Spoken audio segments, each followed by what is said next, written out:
یہ واقعہ ایک ایسے گاؤں کا ہے جہاں ایک حافظہ قرآن لڑکی رہتی تھی۔ اس لڑکی نے کم عمری میں قرآن حفظ کیا تھا اور لوگ اس کی عبادت اور نیک نامی کے گواہ تھے۔ اس کے والدین اس پر فخر کرتے اور گاؤں والے اسے نیک اور پرہیزگار سمجھتے تھے، لیکن اس کے اندرونی حالات کچھ اور تھی۔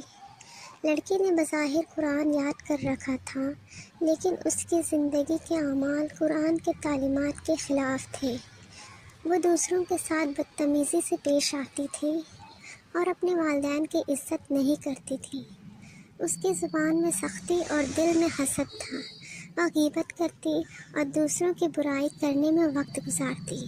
اپنے کردار اور اخلاق کے اصلاح کے بجائے لوگوں کو دھوکہ دے کر اپنی نیک نامی برقرار رکھتی۔ لڑکی کی جوانی میں ہی اچانک موت ہو گئی۔ اس کے والدین اور گاؤں والوں نے اسے حافظہ قرآن سمجھتے ہوئے عزت و احترام کے ساتھ دفن کیا۔ سب کو یقین تھا کہ یہ جنتی روح ہے اور اس کی قبر روشن ہوگی، لیکن رات کے وقت قبرستان کے قریب رہنے والا ایک بزرگ نے عجیب آوازیں سنی۔ قبر سے آتی چیخ و پکار اور عذاب کی آوازوں نے ان کا دل دہلا دیا۔ وہ پریشان ہو گئے اور اگلے دن گاؤں کے عالم دین کو اطلاع دی۔ عالم دین نے خواب میں اس لڑکی کی روح کو دیکھا۔ اس نے روتے ہوئے کہا، میں نے قرآن کو حفظ کیا لیکن اسے اپنی زندگی میں نافذ نہیں کیا۔ دوسرے کو نصیحت کرتی تھی لیکن خود عمل نہیں کرتی تھی۔ میرے والدین میرے بدترین اخلاق سے رنجیدہ رہتے تھے اور میں لوگوں کے دل دکھانے والی تھی۔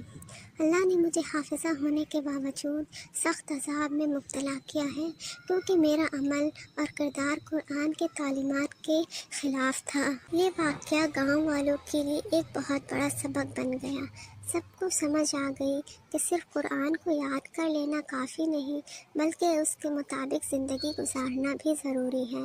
اللہ تعالیٰ قرآن پاک میں فرماتا ہے، تو افسوس ہے ان نمازیوں پر جو اپنی نمازوں سے غافل ہیں۔ یہ کہانی ہمیں سکھاتی ہے کہ قرآن کو حفظ کرنے یا ظاہری نیکی کافی نہیں، اصل نیکی اپنے کردار اور عمل کو بہتر بنانا ہے۔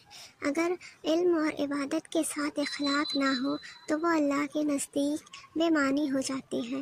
اس لیے ہمیں اپنی نیت اور عمل کی اصلاح کرنی چاہیے تاکہ دنیا اور آخرت میں کامیاب ہوں۔ Thanks for watching this video.